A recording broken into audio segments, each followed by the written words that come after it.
Hello and welcome to the number one podcast that nobody listens to. This is Getting Deep with Phil and Az. I'm Phil. Sat beside me, like always, is Az. Hi there. Today, Harvey, I thought it'd be quite good to go through a couple of, several shower thoughts. Do you know what they are? I don't.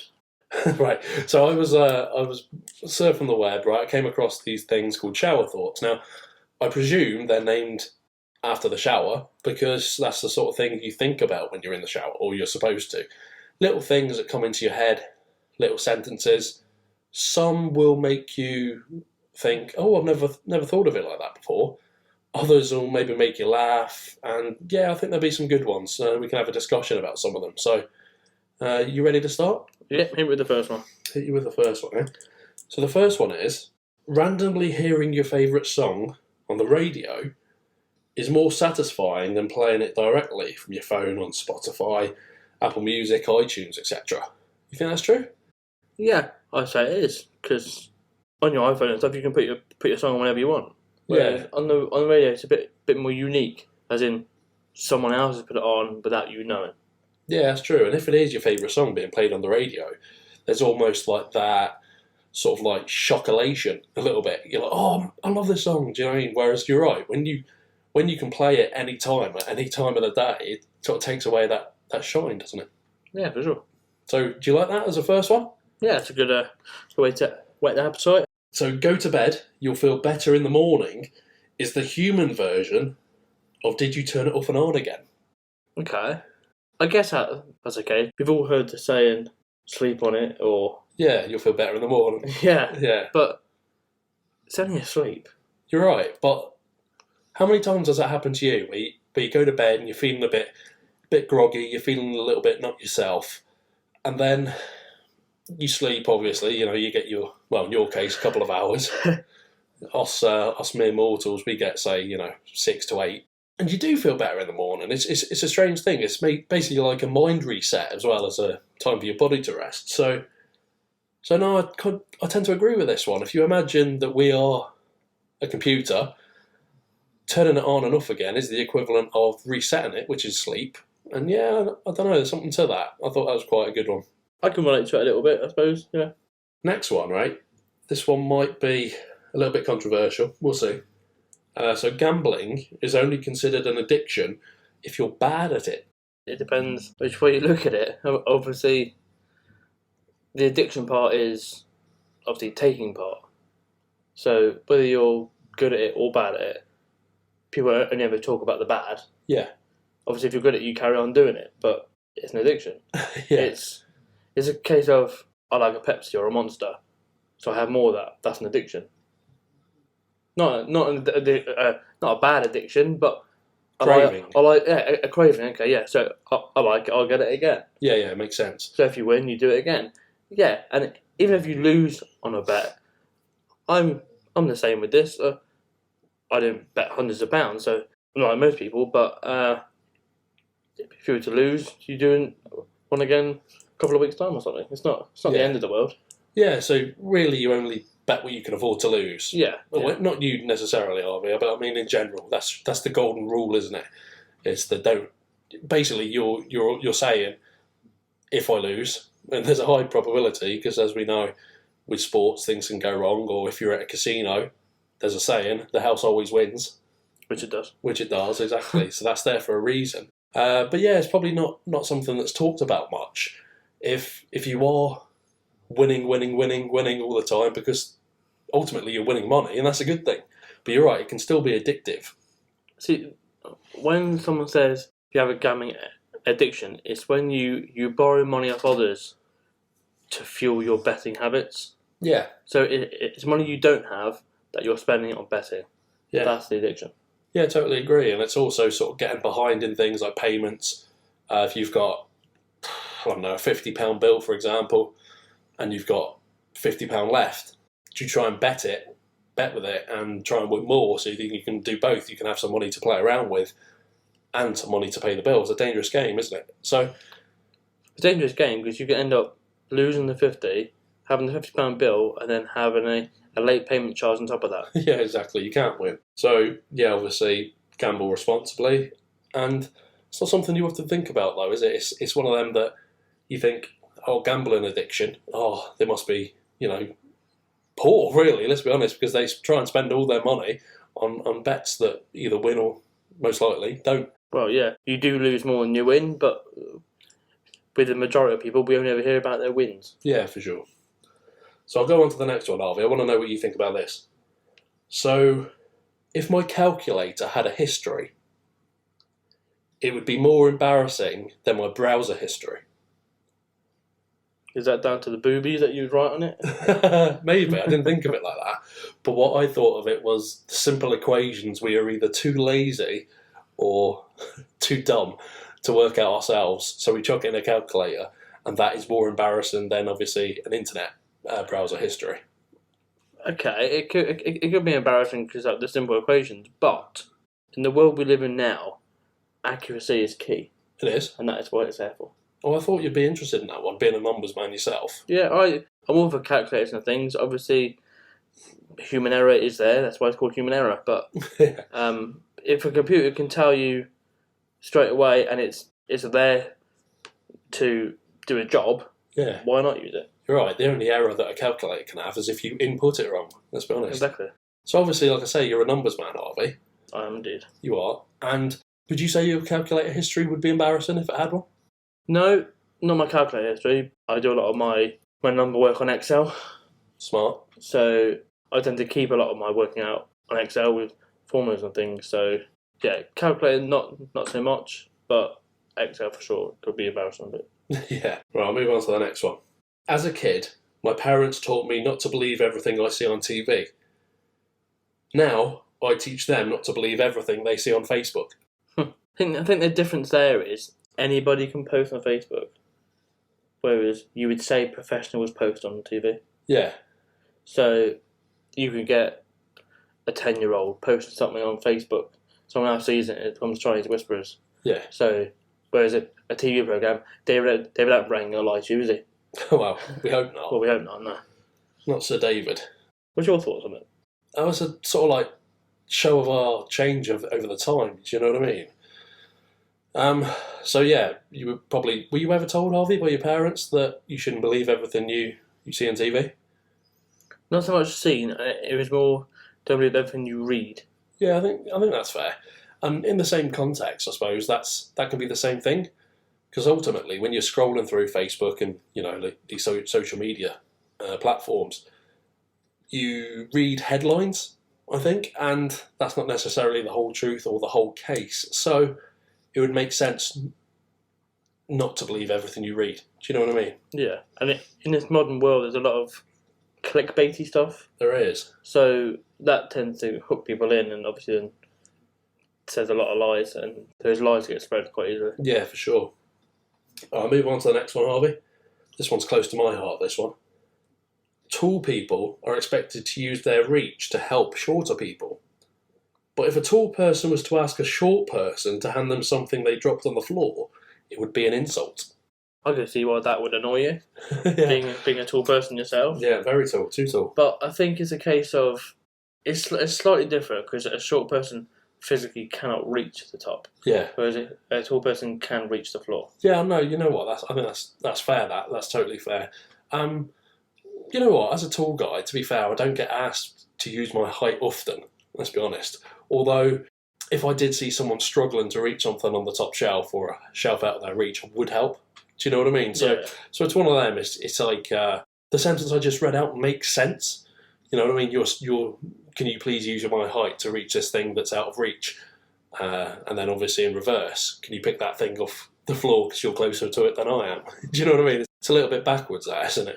Yeah, but again, the majority of people would say being tall is an advantage or it makes you stand out. But in your case, you're not that kind of person where it's all about you. And like, the fact that you're 6'8", you go around like want a gold medal in basketball. You know what I mean? Yeah. So you kind of want to fly under the radar, but you can't. Yeah, I know what you mean. Like you stick out like a sore thumb a little bit, but you kind of like don't want the attention, you know. So yeah, it's a little bit of a tough one that. But it's interesting to know what you thought of it. It's good.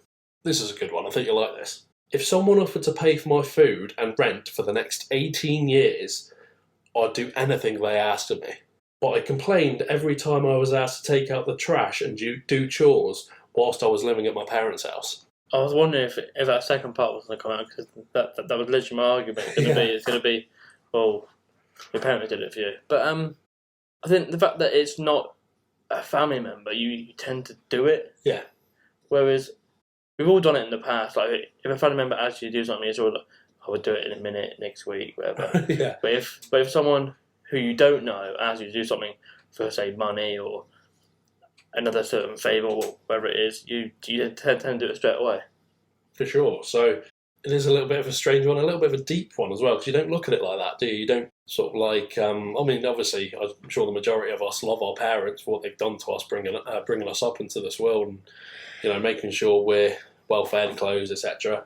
But yeah, they need more gratitude, I think, because obviously you can forget how much they've done for us. So I've read, actually, it equates to roughly £10,000 a year. So it's about £180,000 your parents fork out. Yeah. On average for that's crazy. For your upbringing. How do families with multiple children cope? Well, the older kids chip in to help the younger ones. I suppose. That's how my friend's family did it. And hand-me-downs, of course. Hand-me-downs isn't a problem. It's the people that want to have their kids in the latest gear and things. Yeah, there's no need for it. No, of course. I totally understand. How are you liking these so far, though, Albert? They're making you think a little bit? Yeah, they're good. Make them want to shower, yeah. Right, yeah. So the next one, right? This one's quite good as well. It's kind of like a sign of the times. Instead of colorizing black and white photos, in 50 years, we'll be removing filters. God, that'd be a dream, that. Do you think? I think so, yeah. I think the era of the filter is quite prominent at the moment, but I do think in years to come, people will go back to the natural look, if you know what I mean. I think it'll come back around. Yeah, I think that's fair. It will be interesting in, let's say it is 50 years, if you can have that kind of ability to take away a filter from a photograph and see what something or someone looked like without it, and realising where humanity went wrong in the first place, thinking it needed all these filters. Filters are there to basically stand out or like help the complexion of your skin or all these types of things. Yeah, there's ones for loads of things, isn't there? But it kind of contradicts itself when people are complaining that people are trolling them online, saying all these bad things, when in fact they're just covering it up. So if you just showed them what you look like normal, then obviously you wouldn't get all these trolls doing that. No, of course, absolutely. Catch-22 a little bit. Eh? So tobacco companies, they kill all their best customers, and condom companies kill any potential future customers. You ever looked at it like that? It makes sense, I suppose. The cigarette ones, yeah, it's weird. Up until you said that's probably the first one you said so far that makes you think. I've never looked at it. Yeah, I haven't really got a response to that because it might take me a few moments to think of something. But yeah, it's mental, that. Yeah, I know it is a little bit. I'm not sure if it's just me, right, or maybe as we've just grown up, it's sort of happened naturally. But tell me what you think, Harvey. I think less people smoke these days, or at least in my circles, anyway. I can count the amount of people on my hand now. Yeah. On one hand, that is. A lot of people have changed to vapes, but I don't think it's obviously a better alternative, but yeah, I think the amount people vape is probably dangerous over what's in it. Yeah, I think that's fair. I think people vape a lot more than they smoke, because obviously you don't run out of vapor as much as you do cigarettes. So. Yeah, true. I think the thing is with vapes, I think they've obviously got these crazy flavours, and those flavours are ultimately going to be better tasting than tobacco, right? Because you've got some crazy concoctions, you know. Can you name me a couple? Well, I know my mother has something called black ice. It's like blackcurrant. Okay, yeah. Like cool blackcurrant or something. Yeah. My brother-in-law has Tutti Frutti and blackjack. So see, that's the thing. They sound like they would be nice, but I wouldn't want to get addicted to them. Do you know what I mean? As a non-smoker myself, all I can go by is the smell. Yeah. And yeah, it's horrific. Cigarette smell is horrific. So I can see why people are changing their vapes, but the fact that people just do it as and when. Yeah. They don't go outside and say, "Oh, right, it's fag time." It's straight on the puffer, whenever they want. Yeah. I think that's probably where the danger lies. Yeah, for sure. It's a little bit trying to reach out to a younger audience as well, probably, for these tobacco companies and things like that, because they're trying to get, obviously, young adults who are old enough to buy these things into the nice, fun new flavours. Do you know what I mean? So it's a little bit probably of a marketing ploy, but correct me if I'm wrong, I'm not really too sure. But when you vape, you can't taste that second-hand vape smell. No, because once the smell's gone, it's gone. That's it. So you get the little puff of smoke, and you can smell it. It obviously smells better than cigarettes. So I don't mind walking by someone who does a vape, but yeah, I'm sure the second-hand kind of like exhale still does damage to us. So I guess. Yeah, I would have thought so. I know it's the same for you, Harvey. I grew up in a household where my dad used to smoke like a chimney. You know what I mean? And I've never liked the smell, to be honest with you. It's always been horrible for me. I've never really enjoyed it. And that's an understatement. I've really hated it. And as well with my asthma and things like that. Yeah, it's never been a good, combo. But one thing that I won't take for granted again is now that my dad has given up smoking and things like that, I don't have any contact really with any smokers. So fresh air, underrated. Oh, for sure. Gotta have a bit of fresh air. Right, I'm going to get to the next one, Harvey. This will be a good one. Christmas feels more like a deadline than a holiday.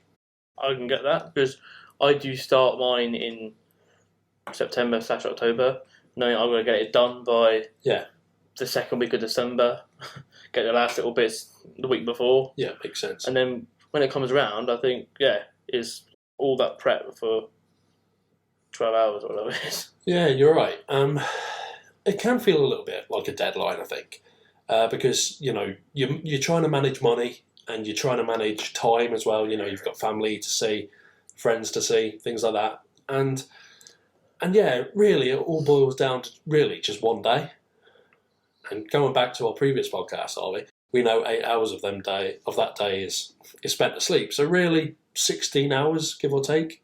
Is it worth all the sort of like pressure we put ourselves to get it perfect? See, Christmas being the best holiday, I'm going to hazard a guess on the majority of people. It's definitely worth it come the day, but I think the build-up takes away the Christmassy spirit. Yeah. I think the older I've got, obviously there's no really young children in my family, but we are due one soon, so hopefully that will change. But for years now we've not had young kids, and it's kind of died out a bit. So hopefully, now that we've got a little bit on the way, it might bring that back, that Christmas cheer again. Yeah, sounds good. You're right, there's totally a different sort of mentality about Christmas Day from obviously when you're an excited child to a grown adult. I think I've come to enjoy Christmases more for their chilled out sort of style, the way, you eat and you spend time with loved ones and things like that. I appreciate that more as an adult. So, to me, I totally understand that Christmas Day can feel like a deadline, but once you get there, you can try and enjoy the day, because ultimately that's what the build-up's for, isn't it? And that's obviously your month of build-up. If you've started shopping for Christmas presents in September, October time, then if you can enjoy Christmas, it's all been worth it, right? Oh, for sure. And the only reason I start so early is the financial burden come December. Yeah, for sure. That totally makes sense, because it's easier said than done, but you should never get in debt for one day. Don't start taking loans out and things like that just so you can get your family or whoever, a loved one, the most expensive thing. Yeah, exactly. It's not worth it. So this is a fun one, Harvey. I like this. Last night, my friend asked to use my USB to charge his cigarette, but I was using it to charge my book. The future, or should that be the present, is stupid.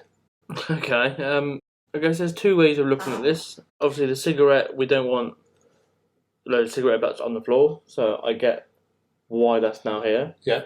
So it does do us a favour. Yeah. And same with the book. The more books we need, the more paper we use, the more trees need to be cut. So if we got to charge it, fine. So it's a benefit. Yeah. But I guess it can be a nuisance. Yeah. Who would have thought, right? When you're saying say in the 1960s, 70s, 80s even, probably, that if you told an avid reader that in about, 30 years' time, you'll be able to charge a book to read. Do you know what I mean? They would have laughed. How are you going to charge a book? But that is the world we live in, with Kindles and similar things like that. So yeah, the future is crazy. No, just going back to these Kindles, right? You're saying a book. Now, a book has to have pages, Yeah. right? Mm-hmm. Now, I know within a Kindle you turn the page, technology-wise you turn the page. Yeah. But it's not a physical book. True. So I can see why people like my mum, for instance, she still has books. She likes to be able to turn the page. It's a stupid thing that you can think of, but yeah, whereas my mother-in-law, she reads books on her Kindle. So it does the same thing. Just a different mentality. And isn't it? she can hold more books than my mum can. But yeah, it's just my mum gets the thrill of turning the page. As you know, I'm a little bit of a reader at the moment. I'm enjoying some of the books I'm reading. For me, it isn't so much the turning of the page. It's more holding a physical copy.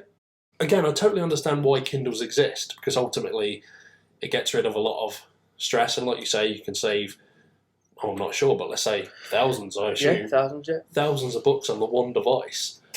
And then they're yours forever once you purchase them. So for a space, as in like physical space, a bookshelf, for example, could get full pretty quickly, whereas a Kindle, less so. Yeah, but can you share books on Kindle? I'm not sure, I don't own one, so So if you were to own a book, you'd say, "Oh, it's a really good book." You give it to me. That's job done. Whereas you couldn't share a book with me. You know what I mean? Yeah, no, I do. Do I have to go and buy the book? Yeah, maybe. Unless there's some sort of referral where you get it cheaper because I'm recommending it to you. I don't know. I'm sure with the convenience of it, Yeah. one person can buy the book and share it with everyone in the world. Yeah. And you wouldn't make any money. No, of course. Yeah, it's a little bit crazy, isn't it? Just thinking of it quickly, though, Harvey, before we move on, do you think an ebook reader, essentially, is what a Kindle is? Do you think that was needed in the world? Do you think that was like an essential invention?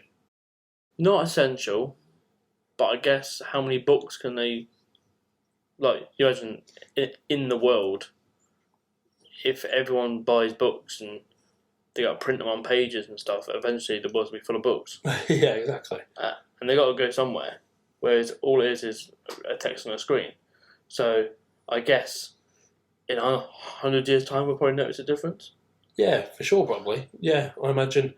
I think that's the thing, right? So when our generation is the old generation, and we're a lot more used to technology because we've lived the whole of our lives with it, I think a lot of things like paperback books and things like that will probably die out, maybe. I reckon before long, the physical newspaper won't be here either. Yeah, you know what? That's probably, I can probably see that myself, actually, yeah. You get all your news online and stuff. No, just go back to the book. So I'm not a avid book reader myself. Right. But when I used to read books at school and stuff, I used to like turn the pages and you kind of build up that left-hand side, you know what I mean? And like, it comes to the end of the book, you're like, oh yes, I read all of that. Okay. I've got this to go. It's that momentum. Yeah. It feels like you've accomplished something because you've finished a chapter or you finished a page, even if you want to go smaller. Yeah, so all the pages on the right-hand side, you've took it over. Yeah. And build up the left-hand side. It gives you that momentum to carry on going, whereas on a screen is just repetitive.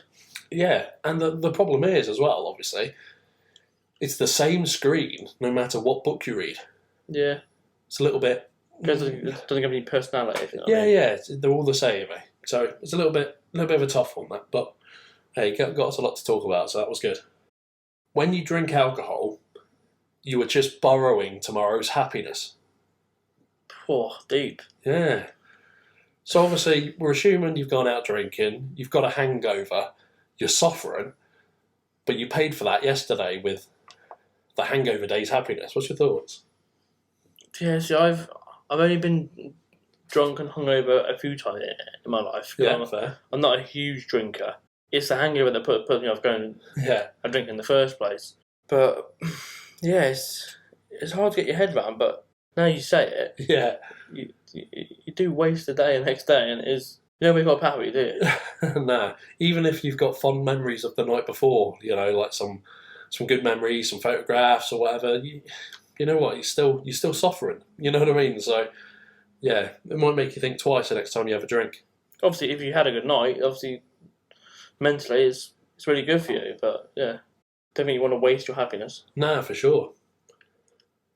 This next one might be interesting for you, Harvey, because you're a dog owner. So my dog understands several human words. I don't understand any dog barks. So does that make the dog smarter? Yes, it does. Yeah, Yeah, it does. Could you interpret a dog's bark? Like your dog, for example. Like, could you say, oh, that's a hungry bark, that's a... Right on cue. that's how being sick. Yeah, so what's your thoughts? Could you interpret a dog bark if you thought, oh, that bark makes me think she's hungry, that bark makes me think she wants to go out for a walk, etc. I can kind of determine a bark, but the biggest thing for me is the visual that comes with the bark. Yeah. I know if she wants to go for a walk or she wants feeding or whatever, based on the visual. Okay.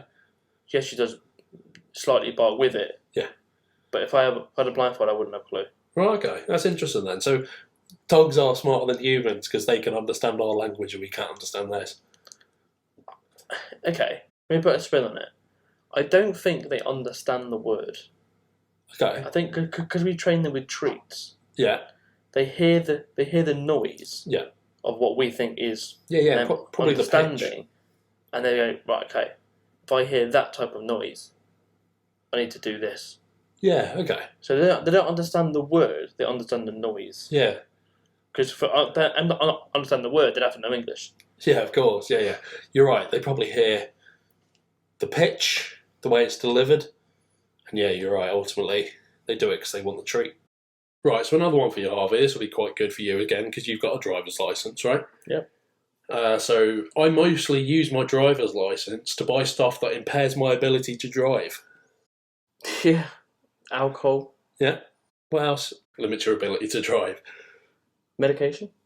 Yeah. Do you need ID for medication? Sometimes you do. Okay. Especially for like prescriptions and things. Yeah. Yeah, that's funny that. If Google matched people up by their browsing history, it could be the greatest online dating website of all time. Cool. Google missing the trick. Google dating coming soon.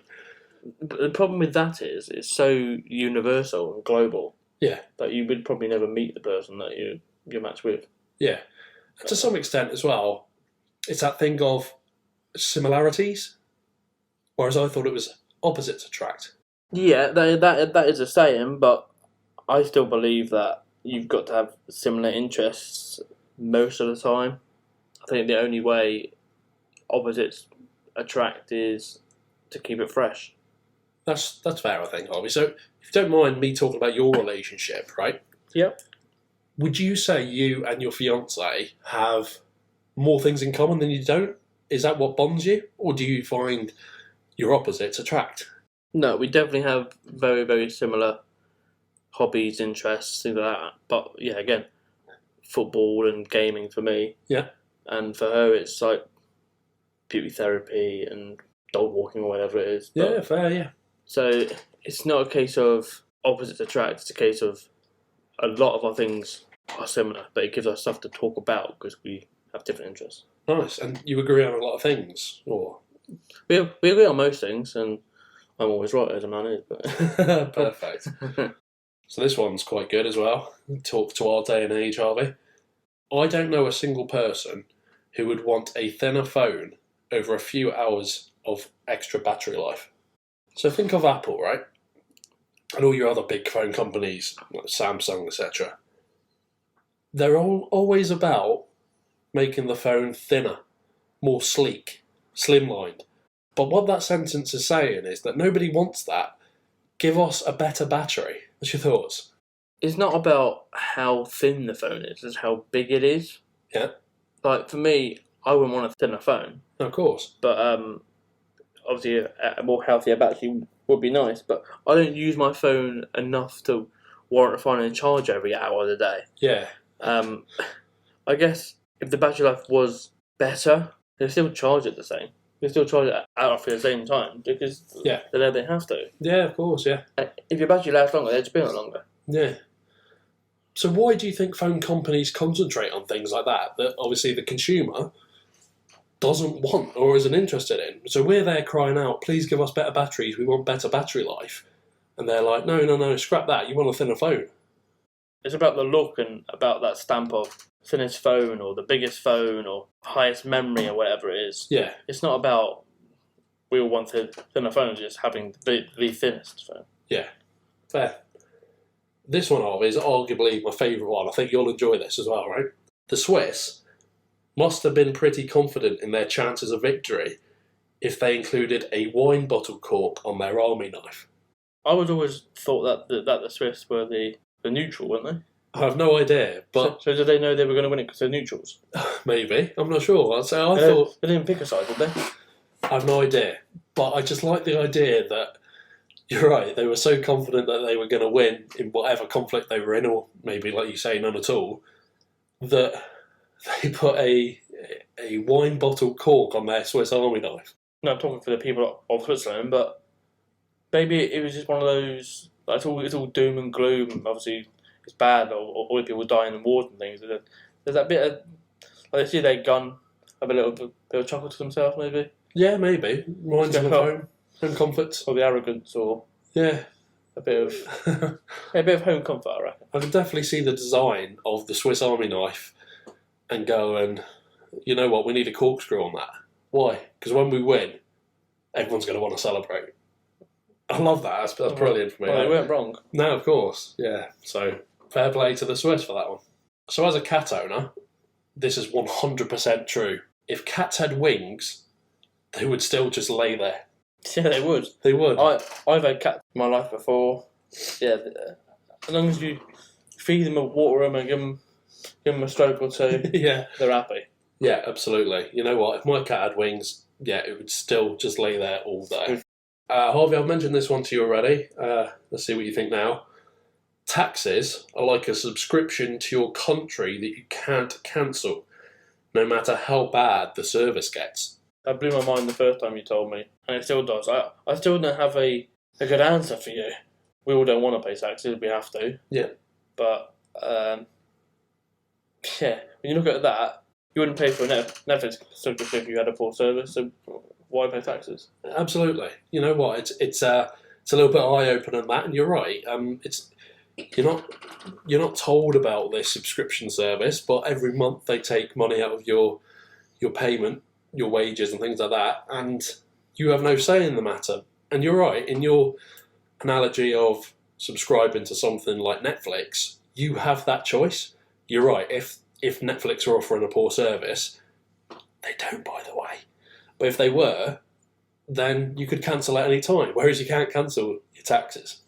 As a kid, 99.9% of the times I cried was because of physical pain.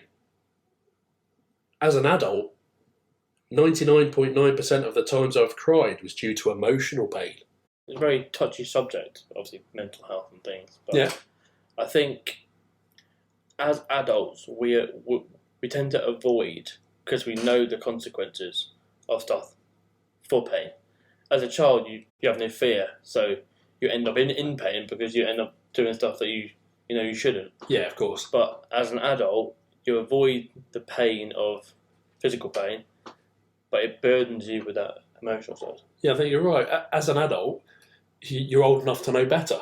You know what I mean? So you put yourself in less dangerous situations. So yeah, technically I would say that you're more likely to cry through emotional pain rather than physical pain as an adult. So I kind of tend to agree with that one. Okay, my question to you off the back of this, not that you have the answer. Do you think humans can feel physical and mental pain simultaneously? Yeah, I think so. I think it is possible.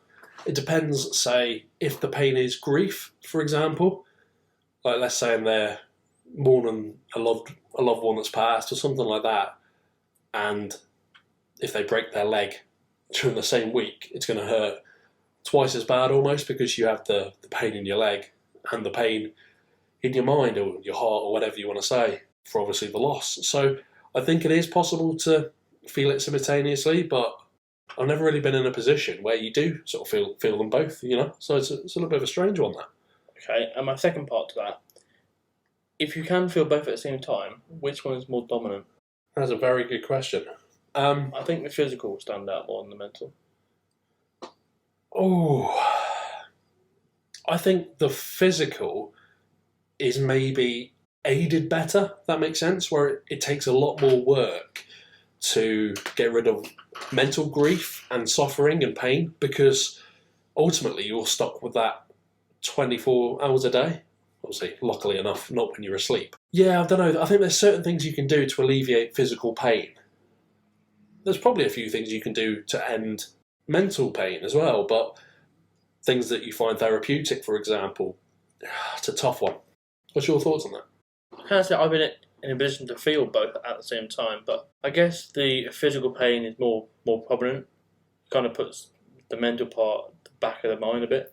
Yeah, for sure. So the mental part is obviously stretched out over a longer period of time, whereas the physical one, it can end in a few days or weeks.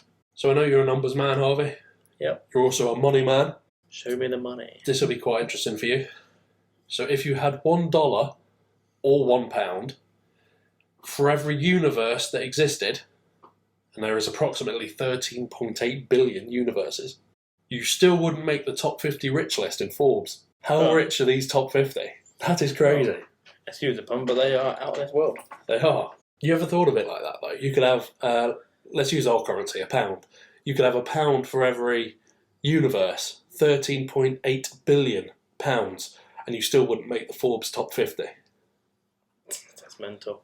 Especially when all we're doing is trying to look after Planet One, and we can't even do that. So, yeah. If I wouldn't even make the top 50 richest from Forbes with that, then why have we got so much famine and hunger and stuff? It's baffled me. It really puts like a strain on the world, doesn't it? When you see all these ridiculously rich people, and I'm not saying they don't deserve it. Maybe they've worked hard for their money, or been really smart, or had really smart parents, and they're the ones who have inherited it, or whatever. But you're right, when you see things like famine and poverty, things like that, it makes you feel a little bit like the world is a bit backwards. Can't we, let's not go to the moon, for example. Can we concentrate on this world, please? I know the moon isn't a world, but you know what I mean. Can we concentrate on home before we go exploring in other planets, other things, other, you know. See, another question off the back of this one, right? What's your thoughts on this? I think I've got a fix for the planet's problems. Now, all these rich people that have got far too much money, how much money does one person actually need? And then every penny, dollar over that should be given to charity. There should be a cap. Let's just say 1 billion. Yeah. 1 billion is the maximum someone can own at one time. If they make more, that all goes to charity to help with the hungry, the famine, and all that, and then this world will get sorted. I think that would be a fair, reasonable thing to do. But bearing in mind, I'm not one of them billionaires. So if I was, how would I feel about it then? But because you'll be giving the money away, doesn't mean it can't count towards your wealth. So let's just say Elon Musk, for instance, he's got 100 billion or whatever much he's worth. 1 billion will always be his. Yeah. The other 99 billion will still be under his name. That's how much he's worth. But he's actually given that to help the planet. Yeah. Because at the end of the day, that's all they care about is being number one. Yeah. It's just a money race. They're never going to spend it. They're never ever going to spend that amount of money. Their great grandchildren probably won't even ever get close to spending it. No, so why can't we just cap it at, say, 1 billion? Because let's be honest, that is more than enough. Yeah. And then the rest of it just goes towards clean drinking water to other poor place in the world. Yeah, absolutely. And then we can name it after that person. Yeah, no, that totally makes sense. And you know what? It would be a quick fix for the world. Maybe, you know what, Harvey, we could probably talk about this a lot more in detail. Maybe that's a whole separate podcast we can talk about if you want. Yeah, for sure. I'll definitely tell you're passionate about it, though. But again, I'm not one of these billionaires, so Yeah. I am nowhere near, by the way. Yeah, absolutely. So, a couple more, Harvey, before we end for part 1. Humans are bad at recharging. It takes 8 hours to charge for 16 hours of use.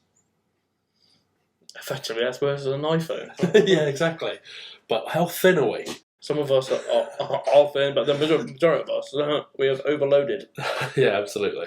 But no, just going off that, obviously not everyone takes 8 hours to charge. I take 3 to 4. Yeah, that is crazy. And can still run 16-hour days. Probably more than what someone does for 8.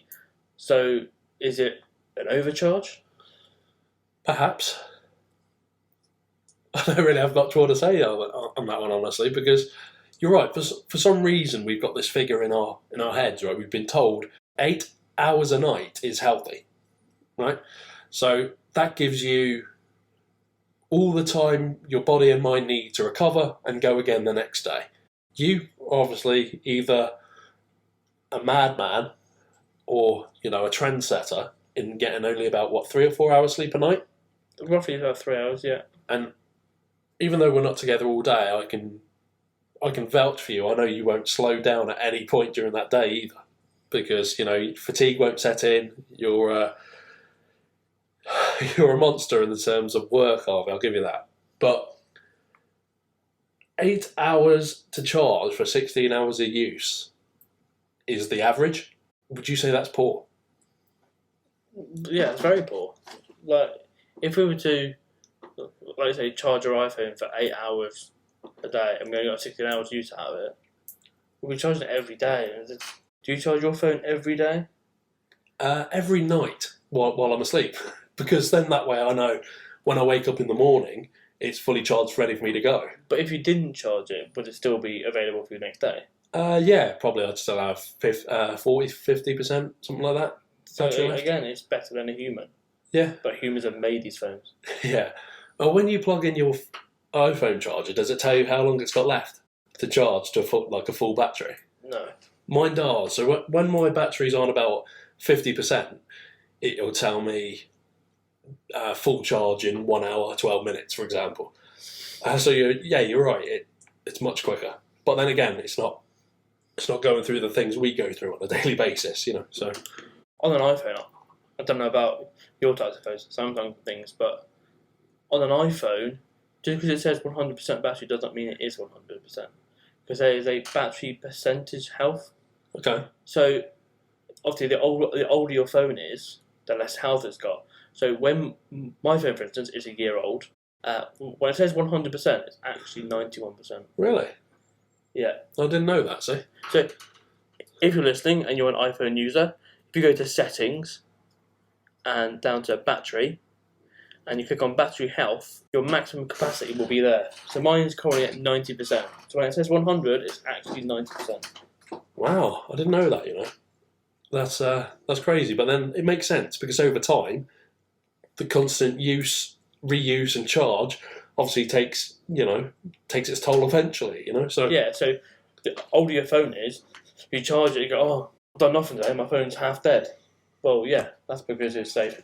Yeah, never thought of that, are we? Do you think humans work the same way? The older we get, that's why we probably sleep a bit more? Yeah, maybe, because it might take us more energy to do our simple things that we were used to once upon a time, do you know what I mean? So, yeah, when we get older, it probably takes its toll a lot more, and we need the rest because it's like, like say you're 75 years old, you've had 75 years worth of damage, if that's the right thing to say, to your body. Wear and tear. Yeah, that's much better than damage, yeah. Wear and tear. And, ultimately, I think, that's why it takes a little bit longer to recover for old people, so. Yeah, we need to watch out for them, are we? Couple more, right? So, are you a golf fan? I'm not, no. Right, but I know people in your family are.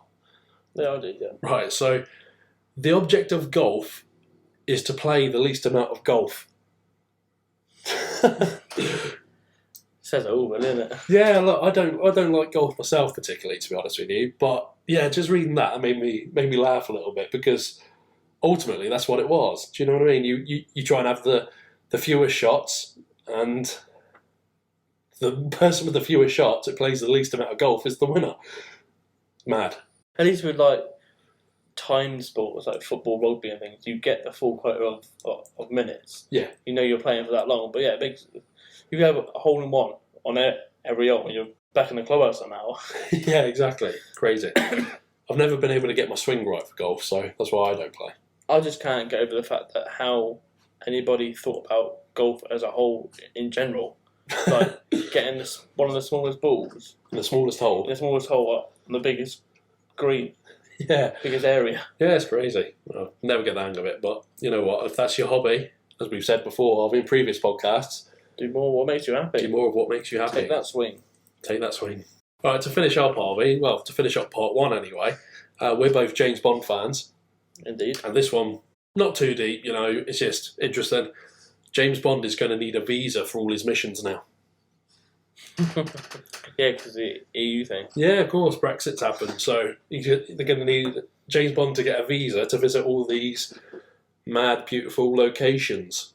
That depends. Obviously, spoiler alert for everyone who hasn't seen No Time to Die. No Time to Die. Yeah. Will James Bond even be British next year? Well, we hope so. Will he be a man next year? Now, the benefits of being a woman. He might. That is going to be crazy. I'm interested to see how that goes. But you know what? Maybe that's something for our gender equality episode, Harvey. Yeah, for sure. Well, thank you as always for listening to part one of Shower Thoughts. I hope you were entertained. Harvey, I can see you were. Endless fun. Endless fun. Please check in for part two. It's going to be available shortly after this. Thank you very much for listening, like always, and we will see you soon. See ya. Bye-bye.